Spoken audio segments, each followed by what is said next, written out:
जी, हम लोग question number 85 पे थे। हजरत अबू सुफियान की बेटी का निकाह आप सल्लम से हुआ, उनका क्या नाम था? हजरत उम्मे हबीबा था। उम्मे हबीबा हजरत अबू सुफियान की बेटी थी।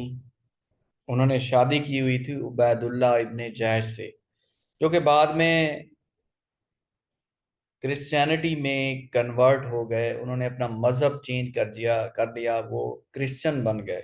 इस्लाम छोड़ के जब क्रिश्चियन बने तो हजरत उम्मे हबीबा को ये बात ठीक नहीं लगी और उन्होंने उनसे खुला ले ली, तलाक ले ली, उनसे सेपरेशन इख्तियार कर ली। फिर उन्होंने आप सल्लम से शादी की थी। सो हजरत अबू सुफियान की बेटी का निकाह उम्मे हबीबा था, जिससे आप सल्लम ने शादी की थी। तुलेहा की सरकूबी के लिए हजरत अबू बकर सदीक रज़ी अल्लाह ताला ने किसकी क़यादत में लश्कर रवाना किया? हजरत खालिद बिन वलीद रज़ी अल्लाह ताला अन्हु। हजरत अबू बकर सदीक रज़ी अल्लाह ताला अन्हु के बहुत ही बहादुर कमांडर थे हजरत खालिद बिन वलीद। तो जो तलीहा था, उसको उसको सर करने के लिए आप हजरत अबू बकर सदीक रज़ी अल्लाह ताला अन्हु ने हजरत खालिद बिन वलीद रज़ी अल्लाह ताला अन्हु से कहा कि आप पूरे इस लश्कर को ले जाएं और उस पर अटैक करें और उसे उस मार्के को फतह करके लाएं। So A is the right option, Hazrat Khalid बिन वलीद रज़ी अल्लाह ताला अन्हु। शाह वलीउल्लाह के नज़दीक कुरान का सबसे पहला बुनियादी अमल क्या है? तज़किर तज़कीर बिल्लाह, अल्लाह ताला का जिक्र। कुरान पाक का यही बुनियादी अमल है, यही बुनियादी मकसद है। शाह वलीउल्लाह बहुत बड़े स्कॉलर थे। आपका ये जो सेकंड नेम है, ये बार बार आता है एग्जाम में। Qutbuddin Ahmad. Qutbuddin Ahmad was other name of Shah Waliullah, ये याद रखना है आपने। Qutbuddin Ahmad commonly known as Shah Waliullah Dehlvi. Islamic scholar थे, बहुत बड़े स्कॉलर थे। आप 1703 में पैदा हुए, डेट आती है। मुजफ्फरनगर में पैदा हुए, इंडिया में।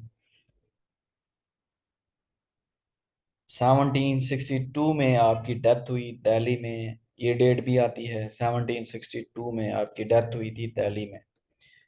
फुल नेम कुतुबुद्दीन अहमद वलीउल्लाह इब्ने अब्दुर्रहीम। वफात कहाँ पे हुई? मेहदियान में। और बच्चे कौन कौन से थे? शाह अब्दुल अजीज थे, शाह अब्दुल कादिर दहलवी थे, शाह रफ़ीउद्दीन थे, शाह रफ़ीउल भी थे। ये बेटे थे आपके। तफसीर बिल मासूर की पहली मुसन्नद और जामे किताब कौन सी है? तफसीर इब्ने जरीर तुबरा।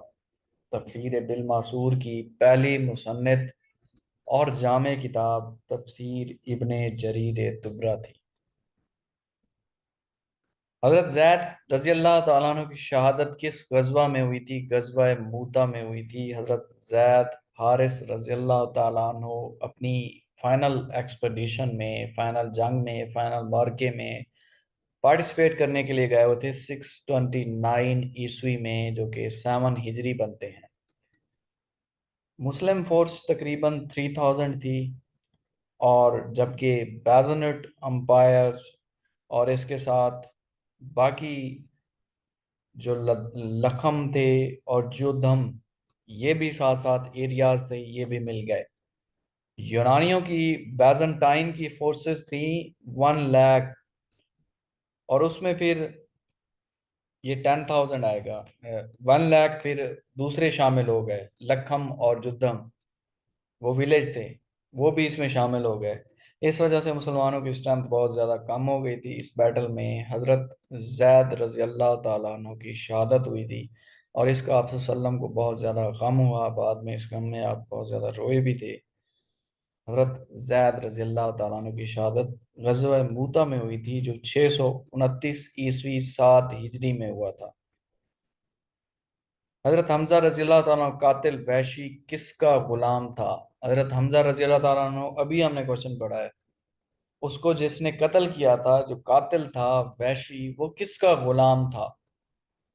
जबीर बिन मुअत्तिम का था। अब जिसने कत्ल किया था, शहीद किया था हजरत हमजा रजी अल्लाह ताला अन्हु को, उसका नाम वहशी इब्ने हरब था। ये आता है क्वेश्चन। वहशी इब्ने हरब, जो कि गुलाम था, इसे सन ऑफ वार भी कहते थे, बहुत बड़ी हाइट का था। इसे अबू दुश्मा भी कहा जाता है। फॉर्मर स्लेव था किसका? जुबैर इब्ने मोतम का।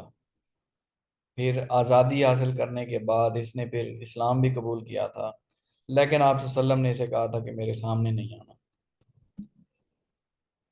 सख्ता की अलामत, सख्ता की अलामत कौन सी होती है? अब उसमें ऑप्शन में नहीं था।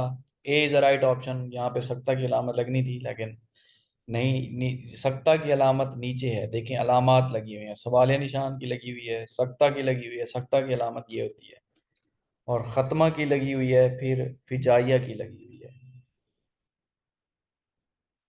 पंजाब की पहली यूनिवर्सिटी किस शहर में है? पंजाब की पहली यूनिवर्सिटी लाहौर में है। बेसिकली एस्टैब्लिश हुई थी लाहौर में 1885 में, यूनिवर्सिटी ऑफ पंजाब, जो कि सबसे बड़ी और ओल्डेस्ट सीट है हायर लर्निंग की पंजाब में। बहुत बड़ी यूनिवर्सिटी है। ये एस्टैब्लिश हुई थी मुसलमानों ने, मुस्लिम मेजॉरिटी थी लाहौर में, इस वजह से ये इस यूनिवर्सिटी को एस्टैब्लिश किया गया था लाहौर में। पंजाब में उर्दू एक किताब है, वो किसने लिखी थी? महमूद शेरानी ने लिखी थी, पंजाब में उर्दू। सवाने उमरी लिखने में हाली के अलावा, एक तो अल्ताफ हुसैन हाली लिखते थे सवाने उमरी के बारे में, इस वजह से सवाने उमरी सबसे ज्यादा किसने लिखी है? अल्ताफ हुसैन हाली नाम आता है। उनके अलावा दूसरा अहम नाम किसका था? शिबली नोमानी ने भी लिखना शुरू कर दिया। अहमद नदीम का अफसाना इनमें से कौन सा है? अल्हम्दुलिल्लाह। बहरूपिया तो गुलाम अब्बास का है, ए ऑप्शन जो है। अब जो सी ऑप्शन है अल्हम्दुलिल्लाह, अहमद नदीम कासमी का अफसाना है। अहमद नदीम कासमी का जो बॉर्न नेम था, अहमद शाह एवान था। ये क्वेश्चन आ चुका है काफी दफा। What was the born name of Ahmad Nadeem Qasmi? Ahmad Shah Awan. ये उर्दू लैंग्वेज पाकिस्तानी पोइट थे, जर्नलिस्ट भी थे, इसके अलावा लिटरेरी क्रिटिक भी थे, ड्रामा भी लिखते थे, शॉर्ट स्टोरी ऑथर भी थे। इन्होंने 50+ बुक्स लिखी थी, जिनमें पोइट्री बारे में थी, क्रिटिसिज्म था, जर्नलिज्म, आर्ट, फिक्शन, इनके बारे में लिखी थी। ये बेसिकली 1916 में अंगाह में पैदा हुए थे और इनकी डेथ हुई थी लाहौर में 2006 में। ये डेथ के बारे में आता है 2006 में। अहमद नदीम कासमी की डेथ कब हुई थी? 2006 में लाहौर में। और नाहिद कासमी इनके बेटे का नाम है। इन्हें प्राइड ऑफ परफॉर्मेंस भी मिला था पाकिस्तान की तरफ से। ये शेर किसका है? दीवार क्या गिरी मेरे खस्ता मकान की, लोगों ने मेरे सहन में रस्ते बना लिए। सबत अली सबा का है। तराना हिंदी लिखने के बाद, इकबाल के नजरिया में तब्दीली आने के बाद कौन सा तराना लिखा? अब पहले तराना हिंदी लिखा हिंदुस्तानों के बारे में, उनके लिखने के बाद आपका नजरिया चेंज हो गया। फिर आपने कौन सा तराना लिखा था? तराना मिली लिखा, पाकिस्तान का तराना, तराने के बारे में, पाकिस्तान के तराने के बारे में। सर सैयद ने पहली तालीमी इदारा कहाँ कायम किया था? तालीमी इदारा पूछ रहा है। अलीगढ़, जो कि बहुत ही फेमस था और बड़ा तालीमी इदारा था, पहला तालीमी इदारा था जो 1875 में एस्टैब्लिश हुआ था। बाकी तो छोटे लेवल पे स्कूल एस्टैब्लिश किए थे, लेकिन पहला स्कूल नहीं पूछ रहा वो। एजुकेशनल इंस्टीट्यूशन, तालीमी इदारा पहला फाउंड हुआ था मदरसातुल उलूम में, अलीगढ़ में 1875 में, जिसे MAO भी कहते थे, मोहम्मदन एंग्लो ओरिएंटल कॉलेज। 1975 में बना, बाद में ये इतना फेमस हुआ कि फिर ये यूनिवर्सिटी का दर्जा इख्तियार कर गया 1920 में।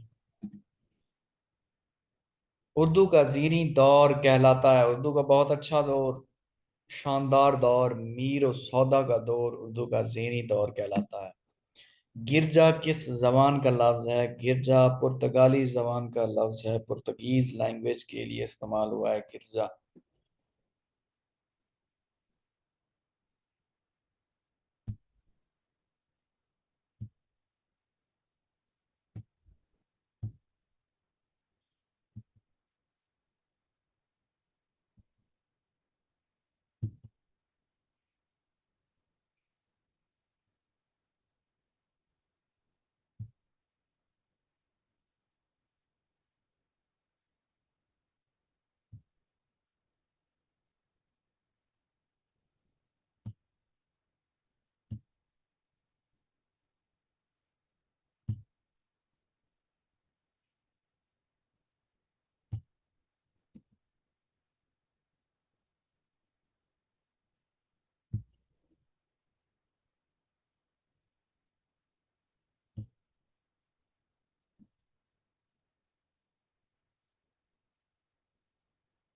जी, आज हमने जो इंग्लिश का पोर्शन करना है उसमें वर्ड जो होगा वो लॉक से बना होगा, LOC या LOQ से बना होगा। LOC से बना हो या LOQ से बना हो, तो ये जो वर्ड होते हैं इसका मतलब होता है टू स्पीक या टॉक, बोलने से रिलेटेड होगा। To speak to talk. So आपको ये निशानी रख लेनी चाहिए जहन में कि अगर इस तरह के कोई वर्ड आते हैं जिसमें LOC हो या LOQ लगा हो, तो बोलने से रिलेटेड ही है, टॉक से रिलेटेड है, अच्छी बात है बुरी बात है जो भी है, टॉकिंग करना इससे रिलेटेड है। अब वर्ड है लोकोशियस, एग्जाम में आता है, इंपॉर्टेंट है काफी। लोकोशियस, LOQ इस्तेमाल हुआ है। LOQ मीन्स बोले से रिलेटेड है। लोकोशियस मीन्स टॉकेटिव, जो बहुत ज्यादा बातें करता हो, बातूनी हो, गैरुलस हो, टॉकेटिव। सेकंड है एलोक्वेंट। एलोक्वेंट में LOQ लगा हुआ है। तो ये देखें, गौर करने की जरूरत है, आपको फौरन ये समझ आ जाएगा कि ये किस चीज़ से रिलेटेड है। क्योंकि चार ऑप्शन होते हैं, उनमें जो स्पीकिंग से रिलेटेड हो, फ्लुएंटली बोल रहा है या अच्छे तरीके से बात कर रहा है, बहस कर रहा है, कंजर्वेशन कर रहा है, जितने भी चीज़ें हैं आप अंडरस्टैंड कर जाएंगे इजीली। सिर्फ आपको ये याद रखना है कि LOC हो या LOQ हो। तो जो आपको ये वर्ड बताता जा रहा हूँ, इसके पूरे पोर्शन बने हुए हैं, जब एंड तक जाएंगे उसके बाद कोई भी वर्ड आएगा आप इजीली अंडरस्टैंड कर लेंगे अगर अच्छे तरीके से तैयार करेंगे तो। Eloquent, who speak and talk very fluently और क्लियरली, वो शख्स जो बहुत ही शानदार तरीके से बात करे, साफ तरीके से बात करे, ठहर ठहर के अच्छे तरीके से, फ्लुएंटली, बीच में रुकता ना हो। हु स्पीक्स और talks very fluently or clearly is known as eloquent। अब सोमनी लिक्वेंट होता है। सोमनी लिक्वेंट, सोमनी सोया हुआ होना, सोया हुआ, टॉकिंग और मटरिंग वाइल एज स्लीप, बातें करना जब आप सोए हुए हो। तो अब नींद में बातें करना काफी ज्यादा लोगों का शेवा है, काफी ज्यादा लोग बात भी करते हैं सोते हुए। सो उसको सोमनी लिक्वेंट कहते हैं। सोमनी लिक्वेंट मीन्स टॉकिंग और मटरिंग वाइल एज स्लीप। मैग्नीलिक्वेंट होता है या ग्रैंडिलिक्वेंट, दोनों का सेम मीनिंग है। मैग्नीलिक्वेंट हो या ग्रैंडिलिक्वेंट हो, इसका मीनिंग है कि बहुत ही शानदार तरीके से बोले और दूसरा बंदा उसकी बातों से बड़ा इंप्रेस हो जाए। A bombastic way of speaking to impress someone, exaggeration, बातों को ऐसे बढ़ाए चढ़ाए शानदार मैजिकल वर्ड इस्तेमाल करे कि दूसरा इंसान उससे इंप्रेस हो जाए, उसको मैग्नी लिक्विड कहते हैं या फिर ग्रैंडी लिक्विड कहते हैं। एक होता है ब्लैंडी लिक्विड। ब्लैंडी लिक्विड बोलते हुए फ्लैटरिंग करे। Flattering means sugar coated word इस्तेमाल करे, इतने मीठे अल्फाज इस्तेमाल करे कि सामने वाले को फ्लैटर कर दे, बरगला दे। So flattering speak using sugar coated words to flatter someone is called grandiloquent। Melliloquent होता है। Melliloquent, one who speaks in very sweet voice, बहुत अच्छी आवाज हो जिसकी, बड़े प्यारे तरीके से बोलता हो, आवाज बहुत अच्छी हो उसकी। One who speaks in very sweet voice is called melliloquent। Ventriloquent होता है। Ventriloquent, a way of speaking in which a person changes, अपनी आवाज चेंज कर दे, किसी दूसरे की आवाज में तब्दील करके आवाज बोले, उसे वेंट्रीलिक्वेंट कहते हैं। मीन्स किसी दूसरे की आवाज निकाल कर बोलना, किसी लड़की की आवाज में निकाल कर बोलना, किसी और दूसरे लड़के की आवाज में बोलना, उसे वेंट्रीलिक्वेंट कहते हैं। वे of speaking in which a person changes his or her voice so that it appears that the voice is coming from elsewhere is called ventriloquent। डेंटिलिक्वेंट होता है। डेंटिलिक्वेंट, कुछ कुछ लोग इस तरह होते हैं जो अपने दांतों को दबा लेते हैं जब वो बोलना शुरू करते हैं या बोलते हैं, उसको डेंटिलिक्वेंट कहते हैं। Grandiloquent means a way of speaking when clenched teeth. अपने दांतों को दबा ले जब वो बात करेगा तो। सर्कमलोक्यूशन, सर्कमलोक्यूशन कहते हैं इनडायरेक्ट वे ऑफ स्पीकिंग को। मींस दो बंदे खड़े हैं, आप बात एक से कर रहे हैं लेकिन इनडायरेक्ट वे से बता किसी और को रहे हैं, बात किसी और से कर रहे हैं और जवाब किसी और के पास जा रहा है। इनडायरेक्ट वे है बात करने का, डायरेक्टली बात नहीं कर रहे आप, इनडायरेक्टली बात कर रहे हैं। An indirect way of speaking, इसका ईडियम होता है बीट अराउंड द बुश। सोलोलुक्वी होता है, सोलोलुक्वी, ये इंग्लिश में बड़ा यूज होता है। सोलोलुक्वी अपने आप से बातें करना, तन्हाई में जब कोई भी इंसान जाता है अपने आप से बातें करता है तो उसको सोलोलुक्वी कहते हैं। Soliloquy means the act of talking to oneself, अपने आप से बातें करना, खुद से बातें करना, उसको सोलोलुक्वी कहा जाता है। कोलोलुक्वल होता है, कोलोलुक्वल, कोलोलुक्वल मींस इनफॉर्मल स्पीच। अब जो दफातर में बात की जाती है, आप अपने बॉस से बात करते हैं तो वो फॉर्मल डिस्कशन होती है, आप करके कहते हैं और एक महज़ब और अच्छे तरीके से बात करते हैं। जब दो दोस्त आपस में बैठते हैं तो वो इनफॉर्मल डिस्कशन करते हैं आपस में, तू का इस्तेमाल करते हैं, तूने ये काम क्यों नहीं किया, ये इनफॉर्मल वे और डिस्कशन होती है। इसको कोलोलुक्वल कहते हैं। इनफॉर्मल स्पीच और कैजुअल कन्वर्सेशन, मामूल की बातें, म्यूचुअल डिस्कोर्स, इसको कोलोलुक्वल कहते हैं। ओब्लोक्वाय होता है, ओब्लोक्वाय कहते हैं किसी को क्रिटिसाइज करने के लिए गंदी लैंग्वेज इस्तेमाल करना, अब्यूसिव लैंग्वेज इस्तेमाल करना, क्रिटिसाइज करने के लिए या किसी को ब्लेम लगाने के लिए, उसको ओब्लोक्वाय कहते हैं।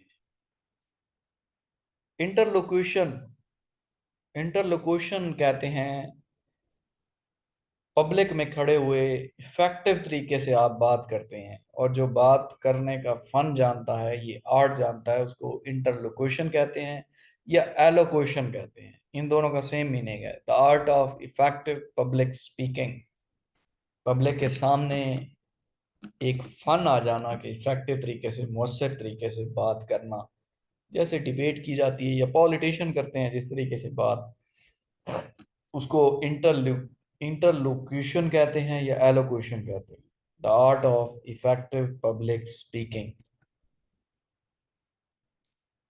अब लोकोशियस हमने वर्ड पढ़ा है, देखें पहला वर्ड क्या है, लोकोशियस। लोकोशियस मींस टॉकेटिव, बातूनी, गैरुलस।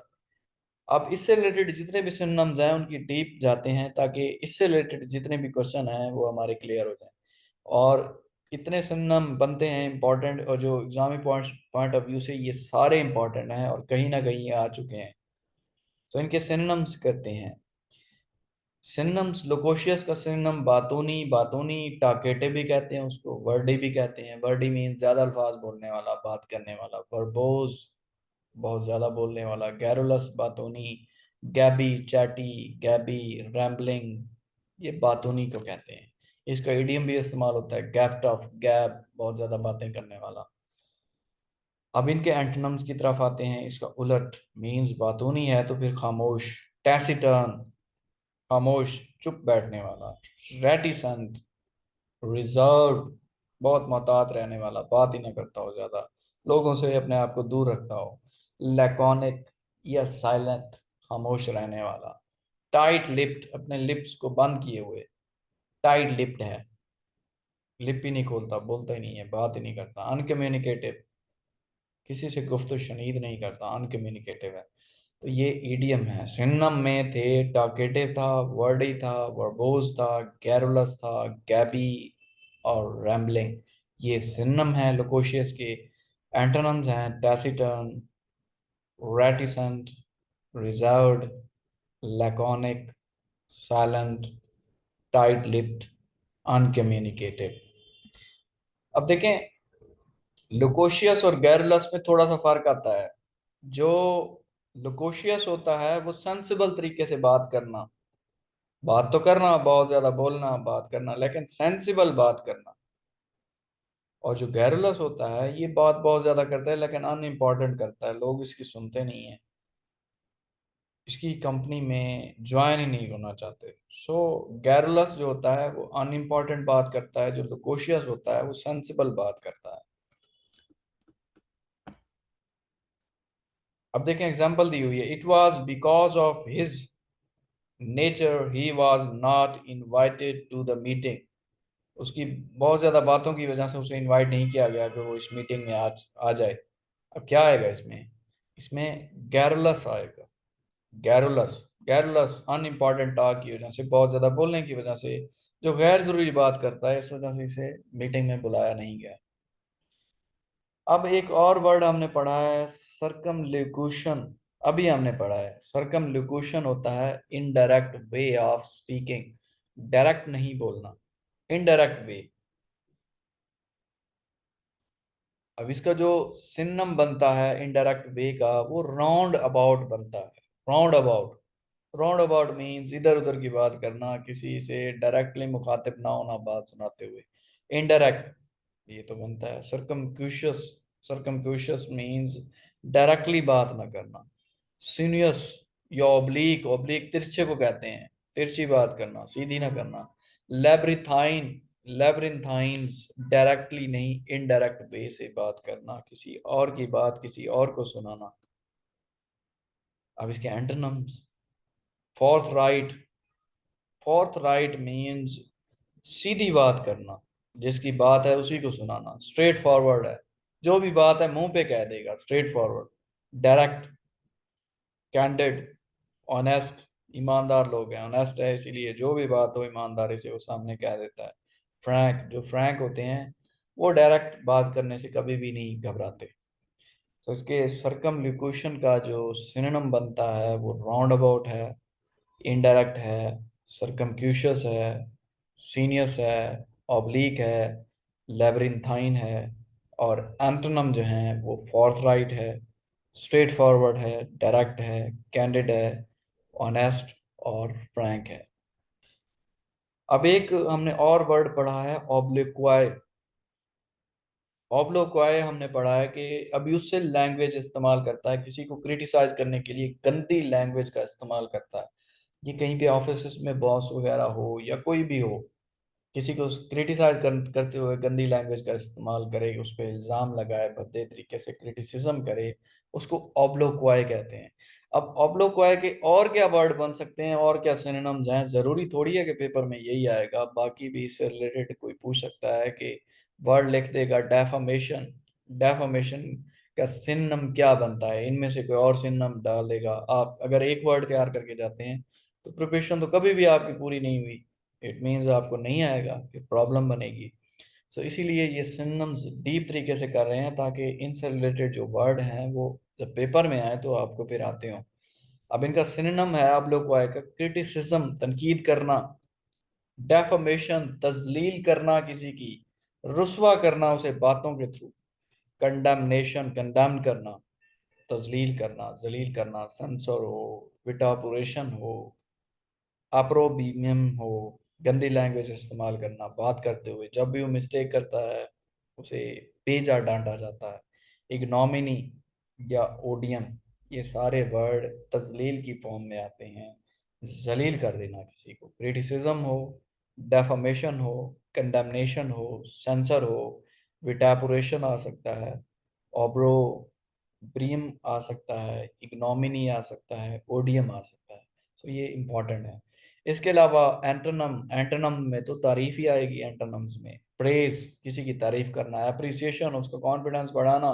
जब वो अच्छा काम करता है तो उसे फिर उसकी तारीफ की जाती है, फिर उसकी अप्रिसिएशन हो जाती है। एडमरेशन, तारीफ करना। कंडेमनेशन, कमेंडेशन, अच्छे कमेंट देना ताकि वो उसका कॉन्फिडेंस और बढ़े।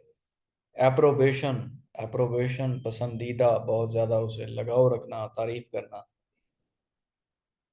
सो नेक्स्ट जो अब हम पढ़ने वाले हैं वो प्लैक से वर्ड होगा। प्लैक, PLAC से होगा या PLAIS हो।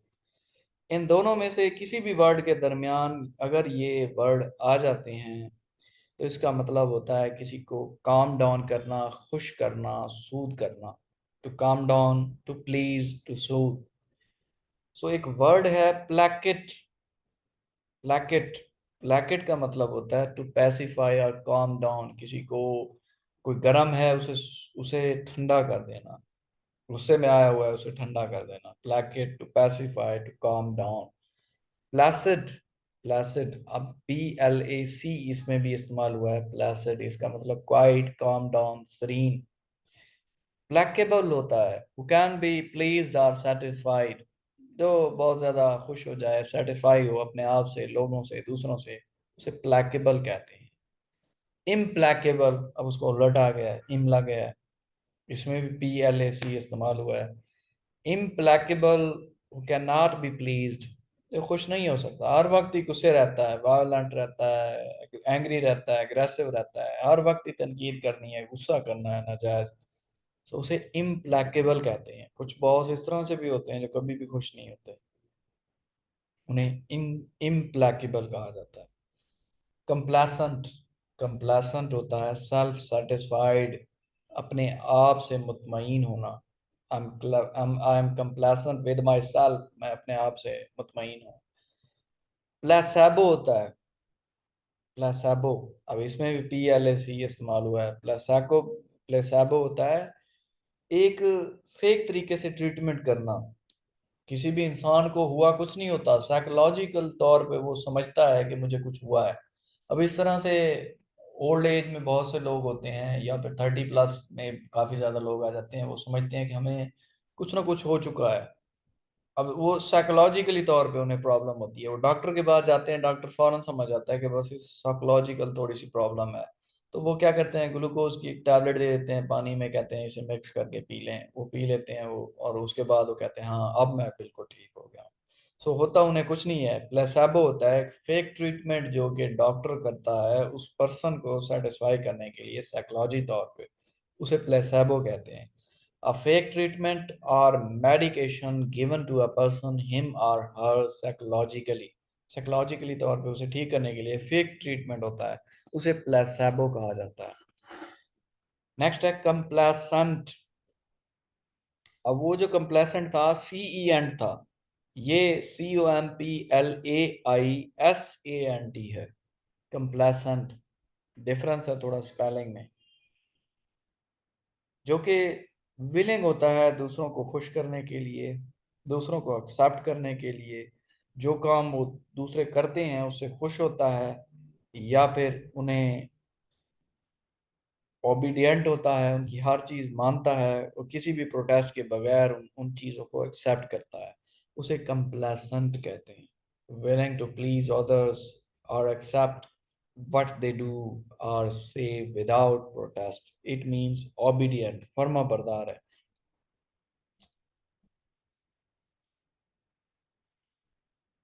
अब इससे जो सिनोनिम बनते हैं उसको हम कर लेते हैं। प्लैकेट, पैसिफाई, calm डाउन करना इसका मीनिंग है, अभी हम पढ़ के आ रहे हैं। सो इनका सिनोनिम बनता है पैसिफाई, पुरसकून करना, अपीज, अपीज ठंडा करना, मॉलिफाई पुरसकून करना, ट्रैंकुलाइज। अब ट्रैंकुलाइजर एक दवाई होती है जो दी जाती है अगर किसी को गुस्सा या कोई प्रॉब्लम आ जाती है इस तरह की, उसका हार्ट बहुत तेज धड़कना शुरू कर देता है, तो ट्रैंकुलाइजर होता है वो दिया जाता है, वो सुकून में आ जाता है। सो ट्रैंकुलाइजर से ट्रैंकुलाइज निकला है, पुरसकून करना किसी को। एले, खुश करना, पैसिफाई करना, उसे पुरसकून करना। सूद, कंसिलिएट, मरहम लगाना। प्रोपिएट, प्रोपिटिएट या स्यूज, मिटिगेट कम करना, एलिविएट कम करना, काम डाउन करना। तो इसका सिनोनिम पैसिफाई, अपीज, मॉलिफाई, ट्रैंकुलाइज, एले, सूद, कॉन्सिलिएट, प्रोपिटिएट, एजवेज, मिटिगेट एंड एलिविएट। अब इसके एंटोनिम कर लेते हैं। एंटोनिम में है प्रोवोक, अब उसे सुकून देना है, अब उसका उलट प्रोवोक ही होगा, उकसाना, गुस्सा दिलाना। इंस्टा, इंसाइट, उभारना उसे। एनरेज, तड़पाना। आउटरेज, गुस्सा दिलाना। इन्फ्यूरिएट, इन्फ्यूरिएट, एक जगह पे खड़ा है, कोई ऐसी बात की और वो फौरन ही गुस्से में उछलना शुरू हो गया। फॉर्मेंट, फर्मेंट, भड़काना, गुस्सा दिलाना। एम्ब्रॉयल, इंसेंस, इर्क, एग्जास्पिरेट, शदीद गुस्सा दिलाना। एग्रावेट भड़काना उसको, स्टिर गुस्से की फॉर्म में। सो ये गुस्सा दिलाना, ये सारे इनमें से कोई भी आ सकता है। तो ये सारे आपको वर्ड तैयार होने चाहिए। Provoke, incite, enrage, outrage, infuriate, foment, ferment, embroil, incense, irk, exasperate, aggravate, stir। अब नेक्स्ट हमने पढ़ा था कंप्लेसेंट, अभी जो विलिंग टू प्लीज हो, और दूसरों को खुश करने के लिए होता है या ओबीडियंट होता है, उससे रिलेटेड हम सिनोनिम्स और एंटोनिम्स करते हैं। अब सिनोनिम्स है एग्रीएबल, एग्रीएबल दूसरों की बात पे एग्री होता है। डोसाइल, मान लेता है दूसरों की बात। सबमिसिव, अपनी बात छोड़ के दूसरों की मानता है। सर्वाइल, गुलाम को कहते हैं, गुलामाना जैन। गुलाम का काम क्या होता है? हमेशा अपने मालिक को खुश रखना, उसकी बात को मानना। सब सर्वियंट, सर्वेंट है, गुलाम है। मीक, हुक्म मानना, हुक्म की पाबंदी करना। यील्डिंग, फर्मा बरदार। फ्लेक्सिबल, फ्लेक्सिबल लचकदार को कहते हैं। वैसे लचकदार यही होता है ना कि अपने आप को हर हालात में ढाल लेना, जो भी हालात आए। किसी के अंडर नौकरी कर रहे हैं तो जो वो कहे वो मान लेना। इसके सिनोनिम कंप्लेसेंट के हैं agreeable, docile, submissive, servile, subservient, meek, yielding, flexible.